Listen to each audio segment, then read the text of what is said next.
નમસ્કાર, VTV ગુજરાતી.com પર તમારું સ્વાગત છે અને મારું નામ છે કરણ છરોદરા. હાલ જે છે એ મોટા ભાગના જિલ્લાઓમાં છૂટો છવાયો વરસાદ પડી રહ્યો છે. આમ કહેવાતો હતો કે બીજો રાઉન્ડ જે છે એ આખરે શરૂ થઈ ગયો છે, પરંતુ હવે ઘણા બધા જિલ્લાઓમાં વરસાદ નથી પડી રહ્યો અને એની સાથે સાથે છૂટો છવાયો વરસાદ કેટલાક જિલ્લાઓમાં પડી રહ્યો છે. જેમ કે ગઈકાલની વાત કરવામાં આવે તો ગઈકાલે અમરેલીનો જેટલો પણ પટ્ટો છે એ બધા વિસ્તારમાં સારો એવો વરસાદ પડ્યો, ગોંડલ પંથકમાં સારો એવો વરસાદ પડ્યો. પરંતુ જો અમદાવાદની વાત કરવામાં આવે તો અમદાવાદમાં ખાલી માત્ર ગઈકાલે એક ઝાપટું પડ્યું. આ ઝાપટા બાદ તડકો આજે તો છે એને તડકામાં લોકો શેકાઈ પણ રહ્યા છે અને લોકો વિચારી રહ્યા છે કે હવે આગળના સમયમાં ક્યારે વરસાદ આવશે. તો આપણે અત્યારે વરસાદની જ વાત કરી રહ્યા છીએ. તમે જે બ્લુ પટ્ટો દેખાઈ રહ્યો છે, બધા જ બ્લુ પટ્ટામાં હાલ જે છે એ ચોમાસું બેસી ગયું છે એવું બતાવી રહ્યું છે.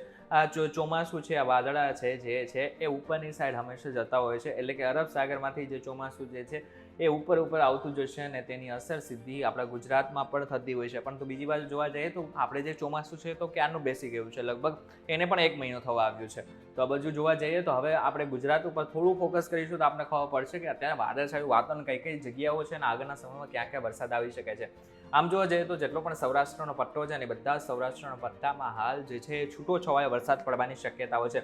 એમાં પણ ખાસ કરીને રાજકોટ, ગોંડલ, જુનાગઢ, ભાણવડ, પોરબંદર, દ્વારકા, સલાયા, વેરાવળ, ઉના, મહુવા, અમરેલી, બોટાદ, ભાવનગર, અલંગ, ચોટીલા, મોરબી, સુરેન્દ્રનગર, ધોળકા, ખંભાત આ બધા જ વિસ્તારોમાં ક્યાંક ને ક્યાંક જોરદાર વરસાદ પડી શકે છે આજના દિવસ. એટલે કે આપણે વાત કરી રહ્યા છીએ 10 તારીખની. હજુ થોડુંક આપણે રાજકોટ સાઈડ ઝૂમ કરીશું તો આપણે ખબર પડશે કે એ સાઈડ થોડો વધારે જ વરસાદ આપણને દેખાઈ રહ્યું છે.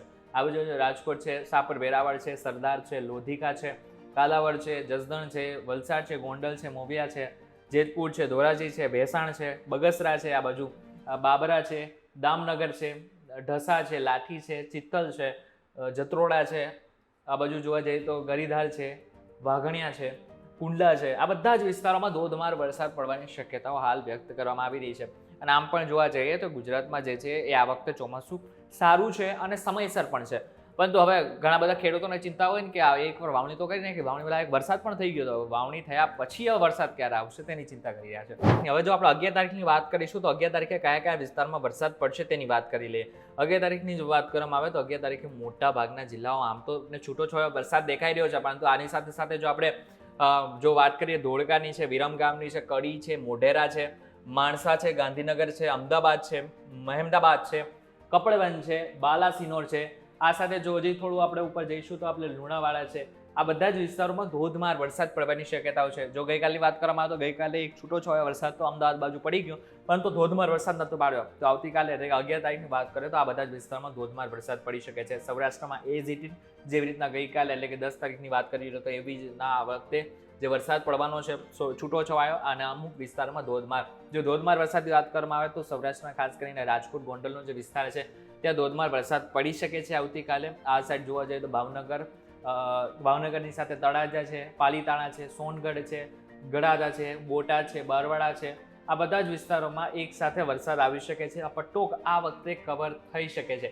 આ વખતે જો સૌરાષ્ટ્રની વાત કરી લીધી, આપણે મધ્ય ગુજરાતની વાત કરી તો આપણે કચ્છને કેવી રીતના ભૂલી શકીએ. કચ્છની જો વાત કરવામાં આવે તો કચ્છના મોટાભાગના વિસ્તારમાં આમ તો તમને છૂટો છવાયો વરસાદ દેખાતો હશે, પરંતુ કયા વિસ્તારમાં વરસાદ આવે એની પણ વાત કરી લઈએ તો ખાસ કરીને નલિયા છે, નલિયાની આ સાથે સાથે જે મનફરા છે, ખાવડા છે, રાપર છે, અડેસરનો જેટલો પણ વિસ્તાર છે ત્યાં ધોધમાર વરસાદ આવી શકે છે, પવન ફૂંકાઈ શકે છે તેવું આપણને અહીં દેખાઈ રહ્યું છે.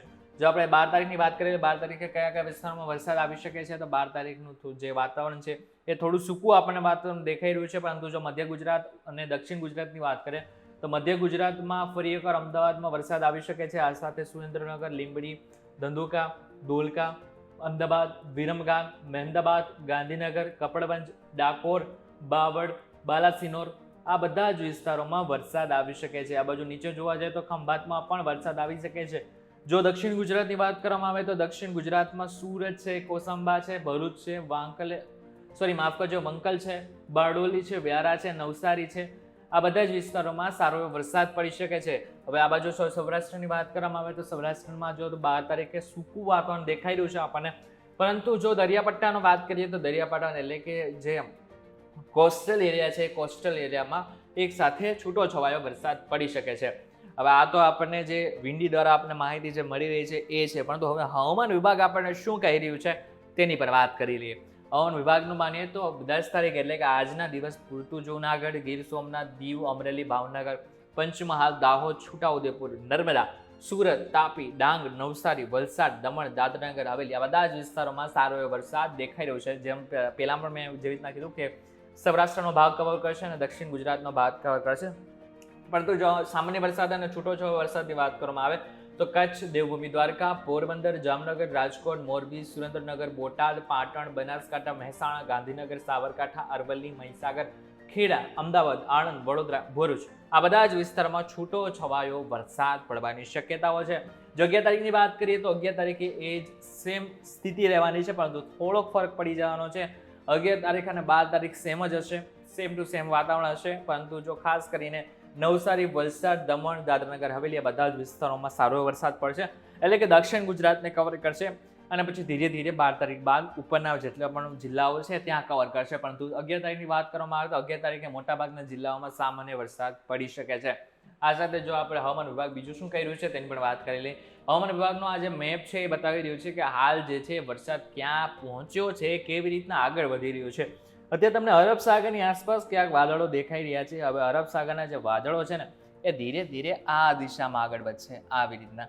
હવે જ્યારે આગળ વધશે ને ત્યારે હવે મોટાભાગના આપણા ગુજરાતના અને ખાસ કરીને આપણા આસપાસના જેટલા પણ રાજ્યો છે ને એને પણ કવર કરશે. બાજુ આપણી આસપાસ જે અરબ સાગરનો આ ભાગ છે ત્યાંથી પણ ઘણી બધી વખત વરસાદ ખેંચાતો હોય છે અને વરસાદ આવતો હોય છે.